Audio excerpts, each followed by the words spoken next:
warahmatullahi wabarakatuh. Waalaikumsalam warahmatullahi wabarakatuh. Alhamdulillahilladzi amarna bittaqwa wa nahana anittiba'il hawa. Wassalatu wassalamu ala sayyidil mustafa wa ala alihi wa ashabihi ahli sidqi wal wafa, amma ba'du.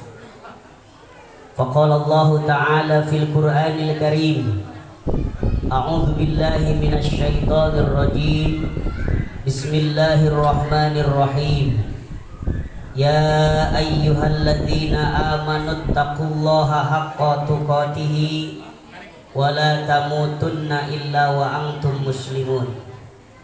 Ilahi anta maksudi wa ridhoka matlubi, a'tini mahabbataka wa ma'rifataka. Ashabal fadilah wal a'izzah, seluruh ahli silsilah Thariqah Qadiriyah Naqsyabandiyah Ma'had Suryalaya, wabil khusus syekhuna wa mursyiduna wa murabbi arwahina Hadratus Syekh Pangarsa Allah Awas Qaddasallahu sirrah. Al-Fatihah. A'udzubillahi minasyaitonir rajim. Bismillahirrahmanirrahim. Alhamdulillahirabbil alamin arrahmanir rahim maliki yaumiddin. Iyyaka na'budu wa iyyaka nasta'in ihdinas siratal mustaqim siratal ladzina an'amta 'alaihim ghairil maghdubi 'alaihim waladdallin. Yang saya hormati dan yang saya muliakan para wakil talqin Kabupaten Indramayu, alhamdulillah hadir semua. Tidak bisa saya sebutkan satu persatu. Mudah-mudahan oleh Allah dipanjangkan usianya, diberi kesehatan sehingga bisa membimbing kita semua. Amin ya robbal alamin. Wabil khusus pemangku manaqib, pengasuh Pondok Pesantren Darus Surur Al-Mukarram Bapak Kiai Haji Ambari, para bapak, para ibu, pengurus madrasah, ikhwan akhwat, jamaah manaqib yang saya hormati, semoga Allah berikan jadi orang-orang yang sehat, soleh solehah, sukses, kaya raya, dohir batin, berkah segalanya selamanya. Bikaromati Abah Awas. Al-Fatihah. Ar-Rahmanir-Rahim Maliki yaumiddin. Syiratal ladzina an'amta 'alaihim ghairil maghdubi 'alaihim. Insyaallah tausiah saya tidak akan lama-lama, tidak akan panjang-panjang. Jam 11 pragat, nggih. Jam 11 pragat. Nggih. Nggih. Saotik. Apa yang akan saya bahas? Ibu sudah ngantuk belum? Dereng ngantuk, dereng? Alhamdulillah. Kalau ada yang ngantuk gampang. Likul lidain dawaun, wadawaun ngantuk dijitak. Semua penyakit ada obatnya. Obatnya ngantuk dijitak kepalanya 3 kali. Yakin matanya melotot. Jangan sampai ngantuk ya, nanti salah paham.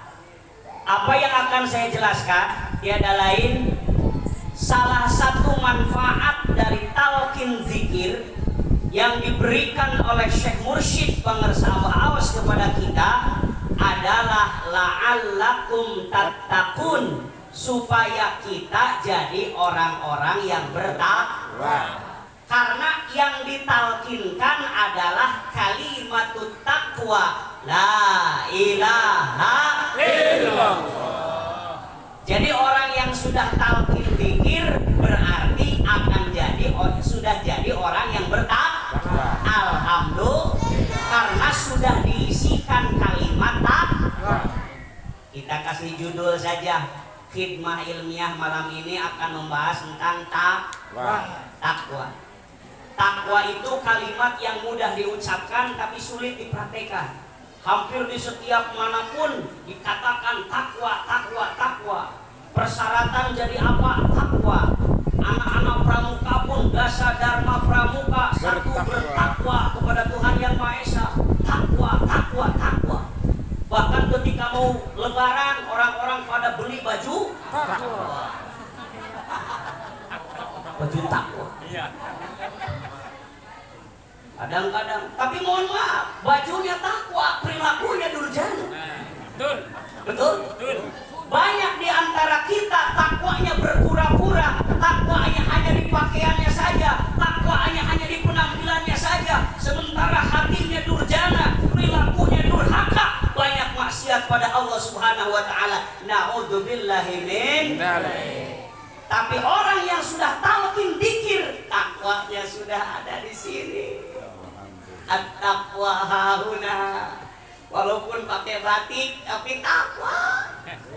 Batik takwa. Apalagi yang pakai baju nggak pakai baju takwa pun sudah takwa, karena sudah ada di sini. Alhamdulillah. Alhamdulillah. Timbul pertanyaan, emang harus jadi orang bertakwa? Harus.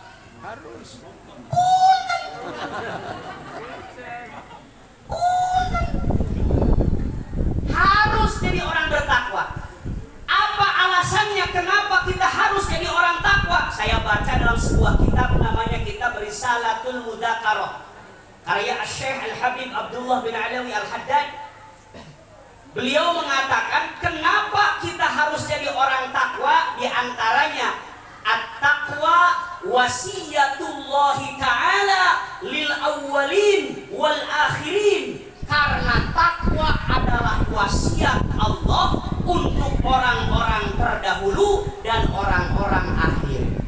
Jadi takwa itu wasiat Allah. Kalau wasiat mesti ditunaikan, mesti ditunaikan, mesti ditunaikan. Iya, tunaikan. Jangankan wasiat dari Allah, wasiat orang tua kalau meninggal dunia mesti ditunaikan. Contoh, Pak Udin, orang tuanya wasiat. Din. Contoh. Kalau saya meninggal, kata orang banyak, tolong kamu nikahin janda itu. Wasiat itu. Itu harus ditunaikan. Bininya ada tak? Astagfirullahaladzim. Ya nggak apa-apa lah ya, izinkan ya. Iya. Mudah-mudahan punya istri 2. Ada di sini yang punya istri 2? Nggak ada. Tinggalan. Saya kasih gelar. Kalau suami punya istri 4, gelarnya Superman. Suami punya istri 3, gelarnya Powerman. Suami punya istri 2, gelarnya Gentleman. Suami punya istri 1, gelarnya Cemen. Ibu-ibu pengen suami yang gelarnya apa? Cemen. Berarti ini kumpulan suami-suami cemen. Cemen. Tapi sama, saya juga masih cemen. Belum berani. Tadi pas saya berangkat, jarak istri pula. Berangkat kemana? Bermayu. Awas, aku sing ayu. Kata saya, aja khawatir no. Aja khawatir neng, di pengajian di Manakiban jarang ada yang cantik. Kebanyakannya nenek-nenek. Astagfirullahaladzim. Kembali, wasiat itu harus ditunaikan. Makanya ketika ada orang meninggal dunia, yang harus diurus pertama oleh ahli waris satu wasiat. Awas. Jadi ketika ada orang meninggal dunia, kalau si orang tua itu wasiat, nanti kalau saya mati, tolong sawah itu wakafkan ke pesantren. Wah, harus. Jangan direbut warisan. Harus itu. Wasiat. Ini mah ada orang lagi sekarat, belum juga wasiat, ini minta duluan. Orang lagi sekarat. Cari anaknya, udah mak, aja akeh pikiran. Eling, sawah yang di sana biar saya yang ngurus. Mobil ada 5 biar saya yang ngurus. Rumah ada 10 biar saya yang ngurus. Itu orang mau mati nggak jadi. Kata siraku ngerampok ke kula. Astagfirullahaladzim. Wasiat yang kedua, hutang piut. Harus diselesaikan dulu, barangkali ada hutang. Pada punya hutang? Semoga yang akeh-akeh hutangnya segera dilunasi, amin. Nah itu yang jawab aminnya kenceng itu ketahuan gede. Gede suarane. Dari siapa gede hutang?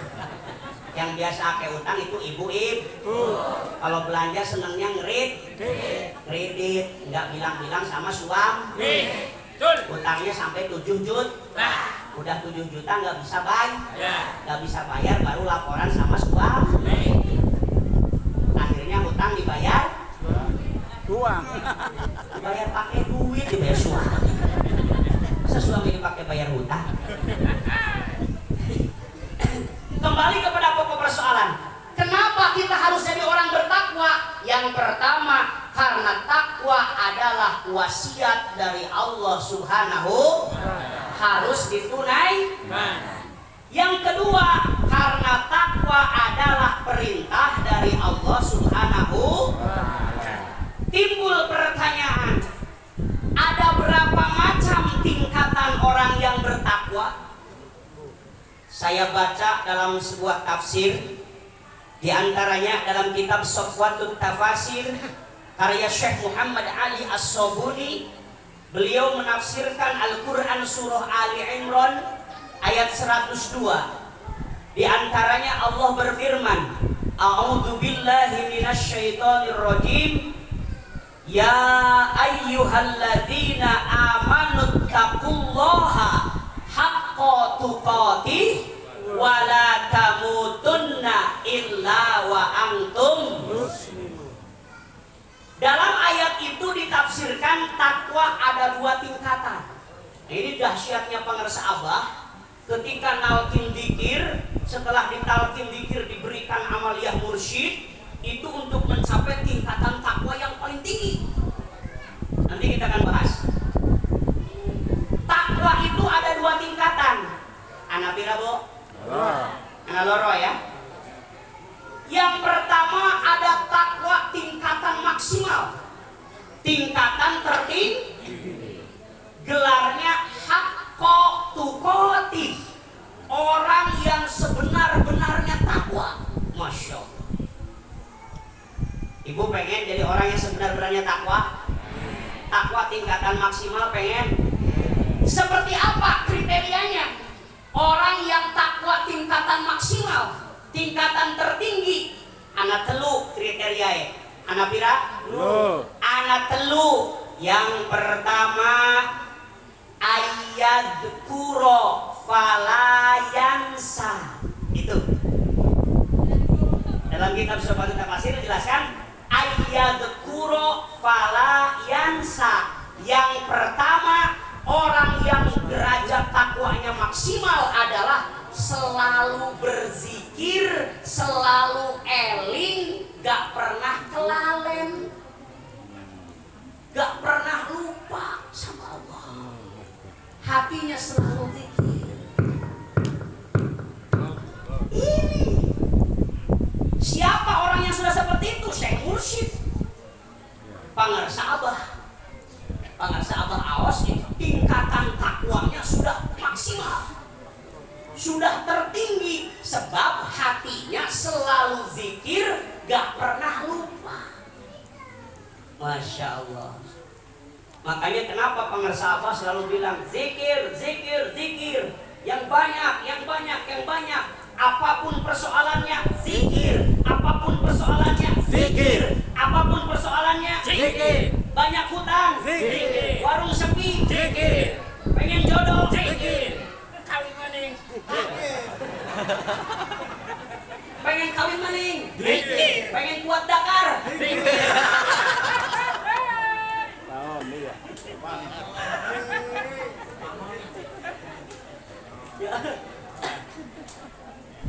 Man kowa dikruhu kowa dakaru. Ya, siapa yang kuat dikirnya kuat dakarnya. Punten, Abah selalu bilang dikir, dikir, dikir. Makanya apapun persoalannya Abah bilang dikir. Karena supaya takwanya maksimal. Ada orang datang ke Abah, Abah, warung saya sepi. Apa jawab abah? Pengen rame mah nyetel musik aja sih tarik.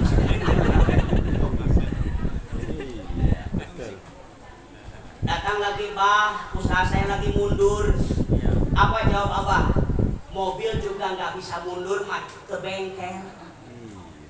Usaha mundur, warung sepi, ekonomi kacau, problem itu solusinya zikir. Agar kenapa abah menyuruh zikir? Agar kita menjadi takwa yang maksimal. Kalau orang sudah takwa yang maksimal, kata Allah, wa may yattaqillaha yaj'al lahu makhraja wa yarzuqhu min haitsu la yahtasib.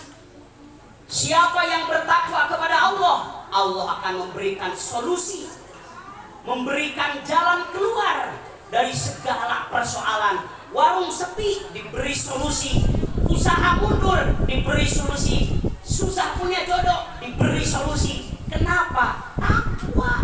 Bagaimana supaya takwa maksimal? Zikir. Ayat kuro palayan. Zikir, jangan lupa.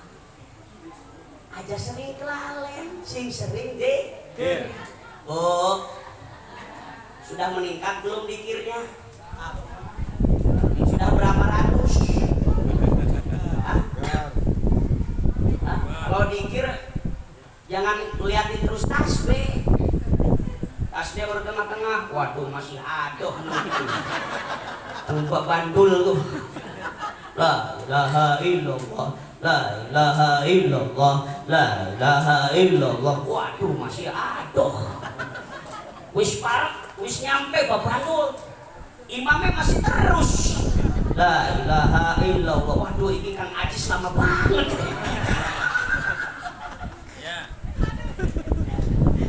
Ada yang kayak gitu ada? Astagfirullah. Perbanyak. Makanya Abah memberikan konsep supaya takut akeh dikit. Terus perbanyak, meningkat. Bulan Ramadan bukannya meningkat malah berkurang. Kalau maghrib pengen cepat-cepat makan. Jadi sebentar. Bener nggak? Kalau di luar Ramadan makan tas maghrib itu biasanya hampir 1.800. Kalau Ramadan aja suwe-suwe lapar. Oh. Kalau pada Isya aja suwe-suwe, ntar terawihnya kemalaman. Kalau subuh keburu ngantuk. Aduh, astagfirullahaladzim. Siap ibu zikir? Siap zikir? Sing semangat la ilaha illallah. Ba'da sholat saja zikir jahar mah. Jangan mentang-mentang pulang manakib di jalan sambil jalan zikir jahar. La ilaha illallah, la ilaha illallah. Anak sing takon, ibu pulang dari mana? La ilaha illallah. Bapak pulang dari mana? La ilaha illallah. Cari sing takon iki habis manakiban gila kabeh. Ya kalau lagi di jalan enggak usah zikir jahar. Zikir jahar tuh ba'da sholat. Kalau habis di jalan kan Abah sudah memberikan zikir khofi. Ini aja.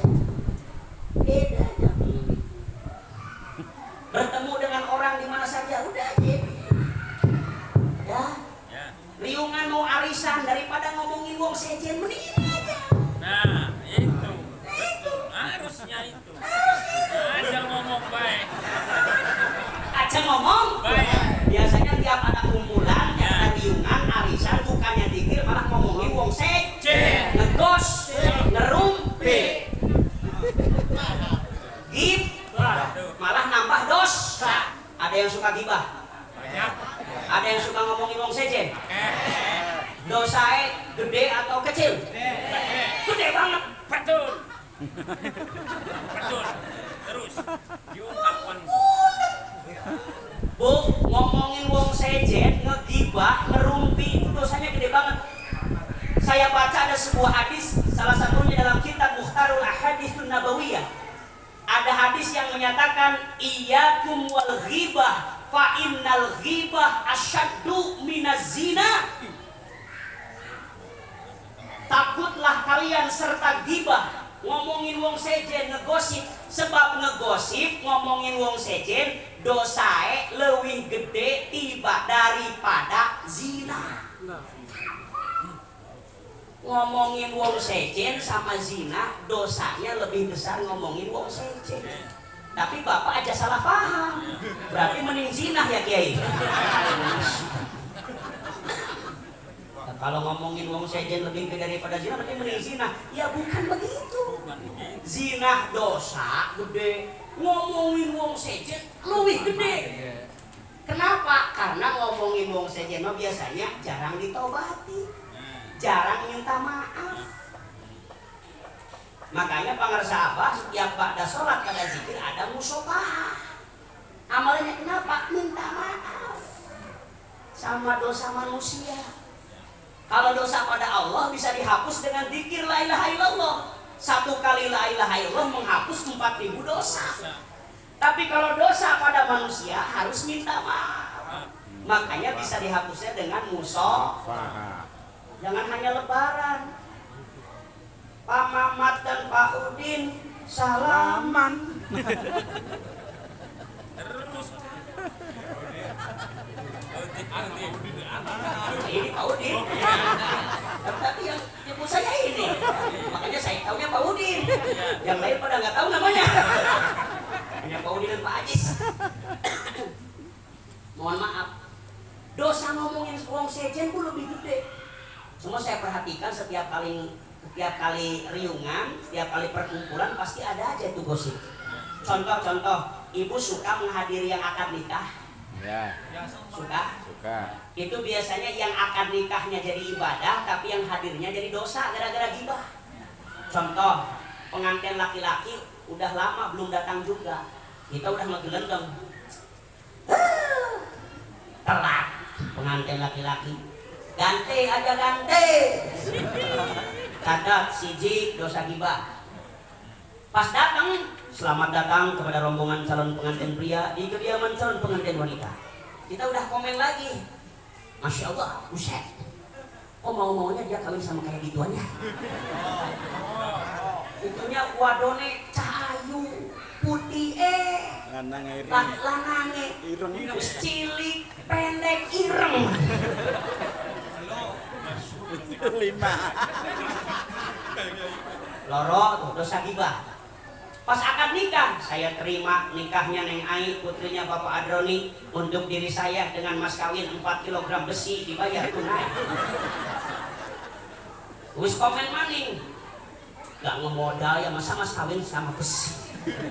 Lalu beres akad nikah, mangga kepada para tamu supaya mencicipi hidangan ala kadarnya. Tengok, katanya bos, masak lauknya kentang mawon, langka dagingnya. Bos apaan? Papat. Pas lagi prasmanan ada yang ngambil nasi 7 centong. 7. Langsung komen lagi, buset. Gak tahu malu kondangan 20.000 nasinya 7 centong. Anak papat digawa nih. Udah 5. Itu lagi ngehadirin akad nikah, masya Allah. Opo mandi mana kiban dari maghrib sampai sekarang. Biasanya yang jadi korban banyak diomongin orang lain itu mubaliknya. Pulang dari biasanya mau balik ke Haji Didin dari Majalengka jauh-jauh. Tausiahnya kayak gitu nggak enak, ya nggak apa-apa, mau ngomongin saya ikhlas. Nggak apa-apa silakan, karena orang yang digibahin itu dosanya akan diambil sama yang ngegibah. Pahala yang ngegibah ditransfer kepada saya. Jadi nanti saya banyak pahala, dosanya berpindah kepada ibu bapak. Jreng. Makanya daripada banyak ngegibah, zikir. Ini alatnya udah dikasih sama Allah. Takwa, zikir. Jadi ciri orang yang takwa tingkatan maksimal, yang pertama selalu zikir, tidak pernah lupa. Yang kedua, ciri orang yang bertakwa maksimal, yang kedua ayyuti'a fala yaksi, selalu taat kepada Allah, tidak pernah maksiat. Tapi rangkaian yang kedua ini tergantung yang pertama, Pak. Kalau hatinya zikir pasti taat. Iya. Kalau hatinya zikir pasti tidak maksiat. Kenapa orang maksiat? Karena hatinya lupa. Penyebab maksiat karena lupa. Kalau hatinya ingat nggak akan Maksiat. Oh, suka maksiat? Enggak, masya Allah. Luar biasa solehahnya ibu. Oh, namanya solehah. Pak, suka maksiat? Coba saya tanya, maksiat apa yang paling bapak sering lakukan? Maksiat mata, buset. Dikira yang masih nambah, ternyata yang wis tua pun pada bah. Kalau saya sih masih nom, wajar. Istilah Sundanya ngora, ngora teh nyabangor nyala wora. Kalau saya sih aduh memang sulit nih menjaga mata. Ya maklum saya kan bukan mursyid. Kalau pengerasa apa udah bisa itu anti maksiat karena hatinya selalu zikir. Kalau saya walaupun wakil tapi masih suka maksiat. Aduh, apa maning waktu saya zaman kuliah S2 di Bandung, masya Allah. Dari pesantren mau naik ke kampus naik angkot, naik angkot. Tiba-tiba ada yang naik angkot, lagi masuk ke angkot siapa? Cah Ayu. Wadon cantik bisa. Jare wong Sunda. Gelis kawan kiwan teh endah kabina-bina ditilik di bibir leungit ditutup diharap sieup bisa wong ti tebang renjang ningali gado jiga entong sapoh tong ningali halisna jeler poe. Ningali piping adaur seueuh ningali irung jiga bancet ngaku. Wis orang ngerti buat nopo-nopo. Itu mantra. Sampai pakai bajunya you can see. Tahu you can see? Yeah. You can see itu bahasa Inggris. You kamu, can dapat, si melihat. Kata istilah undermine lekton, katon. Pakai rok mini sejengkal dari stasiun pusat. Dodok depannya kula.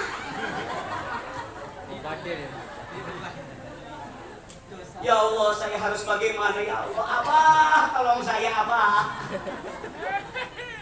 Mau dilihat dosa, saya tukang nyeramahin wong sece. Enggak dilihat. Mubazir. Mau merem, masa naik angkot merem baik. Mau melek maksiat, jadi akhirnya merem melek. Ketika kita masih maksiat, berarti kita belum mencapai takwa haqqa tuqatih. Kenapa masih maksiat? Karena masih lupa, nggak zikir. Masya Allah. Jadi jangan sampai maksiat. Takwa yang sebenarnya selalu taat, tidak suka maksiat. Yang ketiga, ciri orang yang takwanya haqqa tuqatih adalah wa ayyashkuro fala yakfur, selalu bersyukur tidak kufur. Orang yang selalu bersyukur dia takwa yang sebenar-benarnya. Makanya Allah selalu mengucapkan tiada hari tanpa bersyukur. Tiada hari tanpa bersyukur. Sudah tidak ada waktu untuk tidak bersyukur. Makanya kata pangarsa Abah Anom, orang yang sudah talqin zikir, dia selalu ingat kepada Allah, tidak maksiat, maka setiap langkahnya adalah syukur. Alhamdulillah. Tidurnya syukur, bangunnya syukur, duduknya syukur, langkah kakinya syukur, semuanya bersyukur. Makanya ciri orang yang sudah mencapai makom kesucian jiwa, jiwanya selalu bersyukur, tidak suka mengeluh terhadap keadaan. Siap bersyukur? Ya. Dikasih duit 100.000, alhamdulillah. Dikasih duit 20.000, alhamdulillah. Dikasih duit 2.000, alhamdulillah. Oleh. Bu, suaminya ngasih duit, mah iki duit 20.000. Alhamdulillah, mudah-mudahan berkah buat rumah tangga kita. Kasih duit 2.000, alhamdulillah, mudah-mudahan cukup untuk seminggu. Beliin garam. Betul. Dikasih bansos dari balai desa, alhamdulillah. Enggak dikasih bansos dari balai desa, Alhamdulillah. kelenem. Iya. Ada PLT di sini? Bansos ada? Kebagian? Alhamdulillah.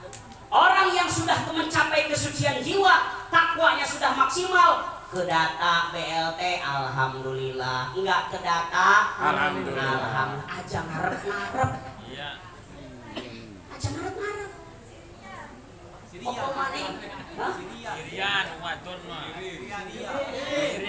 Ngiri. Iri. Astagfirullah. Iya, terangna Pak Kiai. Ngontrak teng balai desa. Kepriben kula beli ke data. Betul. Oh.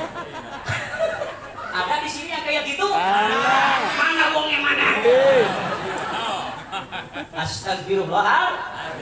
Itu bukan karakter pecinta kesucian jiwa, bukan karakter orang yang takwa. Haqqatuqati.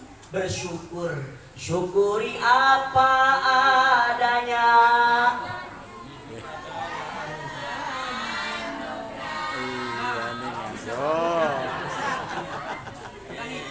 Bu, ada tahu nggak lagunya? Masya Allah. Lah, hafal lagu-lagu sholawat atau hafal lagu-lagu dangdut? Dangdut dingin. Benar. Coba-coba saya cek nih. Ada 3 lagu sholawat dan 3 lagu dangdut. Contoh, sholawat yang pertama terusin ya, yang hafal terusin, nggak hafal meneng. Iya. Sholatum minallah 100. Soal lagu yang pertama. Ya. Ibu-ibu, bapak-bapak, siapa yang punya?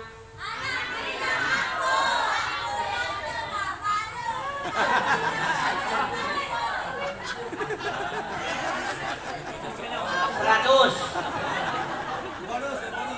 Salawat yang kedua. Ulidal Habib wa khatuhu muta.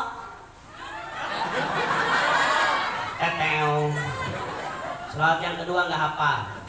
Lagu yang kedua, bangun tidur, tidur lagi, bangun lagi, tidur lagi, bangun, tidur lagi. Astagfirullah.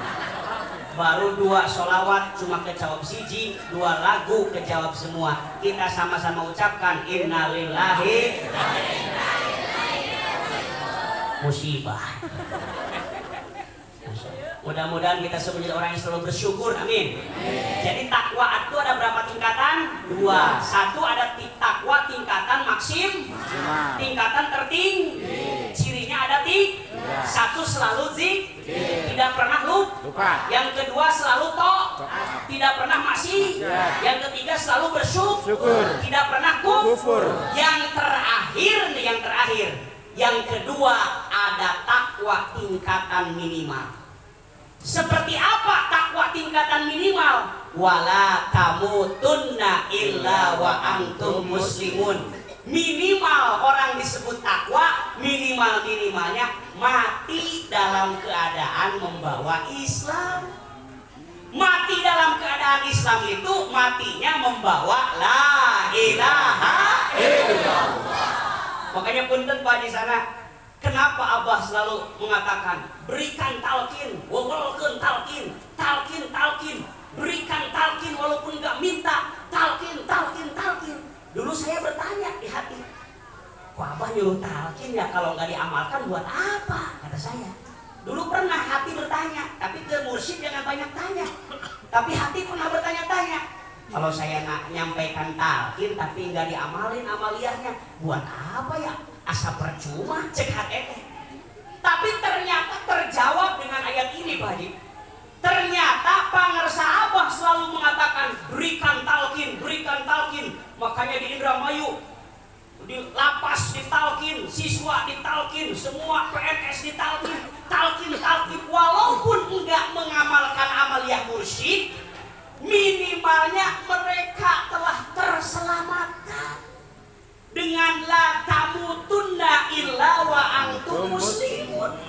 Jadi Abah Aos itu juru selamat, telah menyelamatkan manusia supaya ketika pulang ke alam sana mereka selamat dengan membawa Islam. Alhamdulillah. Orang yang sudah talqin dzikir pulang berpindah alamnya itu selamat. Alhamdulillah. Jadi walaupun ada orang sudah ditalqin, dia males amaliyah mursyidnya, itu masuk minimal lumayan selamat, lumayan. Tapi aja semuanya pagi ulah akuan ya. Aja kayak gini. Ya wis lah, ulama nggak usah tahajud, nggak usah zikir, nggak usah manakib, yang penting udah selamat. Ya masa selamanya minimal? Kita harus naik ke maksimal. Bagaimana supaya maksimal? Setelah ditalkin, amaliyah mursyid jalankan. Kalau tidak mengamalkan amaliyah mursyid, nanti masuknya minimal, tapi itu lumayan. Makanya yang belum talqin dzikir segera aja. Sanak saudara keluarga yang belum talqin dzikir, ajak suruh talqin. Kenapa? Kasihan. Minimalnya terselamatkan. Supaya kita masuk kategori minimal lumayan. Alhamdulillah. Oh jadi ini jawabannya. Makanya kenapa Abah selalu bilang talqin. Kemarin kan pada rapat wakil talqin, pangarsa Abah sudah memaklumatkan kepada seluruh wakil talqin, berikan talqin di mana saja walaupun tidak diminta, termasuk ketika ceramah umum tabligh akbar, waktal ceramah walaupun gak meminta, berikan talqin. Kata pangarsa Abah. Ternyata jawabannya ini, supaya mereka walaupun tidak mengamalkan amaliyah, tapi minimalnya terselamatkan. Alhamdulillah, berbahagialah bagi orang-orang yang sudah terselamatkan, sudah mencapai, sudah menerima talqin dzikir. Tinggal mari kita istiqomahkan amaliyah mursyidnya agar kita menjadi orang-orang yang naik makom takwanya, menjadi takwa yang maksimal. Amin ya rabbal alamin. Waktu sudah menunjukkan 11 kurang 2 jam menit. 2 kurang 3 jam. Jadi tausiah dari saya dicukupkan sekian saja. Gak usah lama-lama hikmah ilmiah mah. Mudah-mudahan singkat tapi bermanfaat. Amin ya rabbal alamin. Itu saja yang dapat saya sampaikan. Saninten buah saninten diical di parapatan, hapun dan abi hapun dan bilih ayah kalepatan. Kuntilanak naik sepeda nabrak batu. Sebenarnya lidah masih ingin berbicara, namun sayang tidak cukup waktu. Buah jeruk, buah kedongdong, buah rambutan, itulah nama buah-buahan. Wallahul muwaffiq ila aqwamit thoriq. Wassalamualaikum warahmatullahi wabarakatuh. Waalaikumsalam.